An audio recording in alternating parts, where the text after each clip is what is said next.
The year is 1949, a time when the world is still reeling from the horrors of the past decade. The devastation of World War II still lingers, a chilling reminder of global conflict. Cities lie in ruins, and the scars of war are etched into the faces of survivors. But a new threat emerges from the ashes: the Soviet Union, a superpower with an iron grip on Eastern Europe. Western democracies tremble at the thought of another oppressive regime. They fear the spread of communism, a suffocating ideology that could extinguish their freedoms. The Iron Curtain descends, dividing East and West.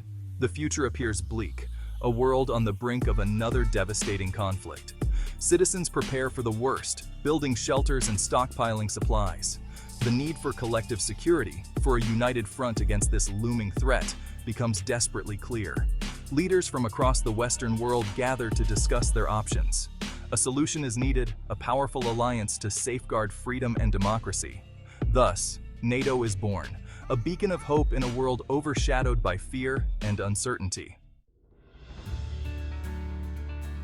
Out of the ashes of war and fear, a beacon of hope emerges: the North Atlantic Treaty Organization, or NATO. Born from the devastation of World War II, NATO was conceived as a shield against future conflicts, a promise of unity and strength in the face of adversity.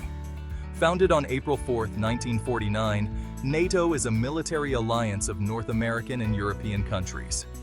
This historic moment marked the beginning of a new era where nations came together to ensure peace and stability. This alliance is built on a simple but powerful premise: an attack on one is an attack on all. This collective defense mechanism ensures that no member stands alone in times of crisis. This core principle, known as Article 5, forms the bedrock of NATO's collective defense strategy. It is a binding commitment that has been invoked only once, in response to the September 11th attacks, showcasing its profound significance. It's a promise to stand shoulder to shoulder to deter aggression and safeguard the freedom of its members. Through joint military exercises, strategic planning, and unwavering solidarity, NATO continues to be a formidable force for peace and security in the modern world. NATO's creation was driven by the urgent need to contain the Soviet Union's expansionist ambitions. The alliance aimed to prevent the spread of communism across Western Europe. It sought to foster political and economic cooperation among its members.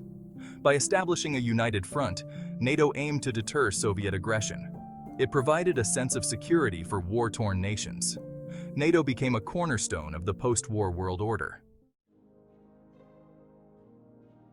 The United States played a pivotal role in NATO's formation, acting as a cornerstone in the establishment of this crucial alliance.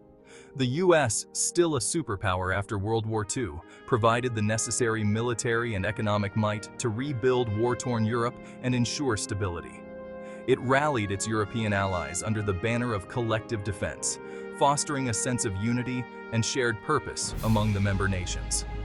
American leadership was instrumental in shaping NATO's strategic direction and providing its military backbone, ensuring the alliance's readiness and effectiveness.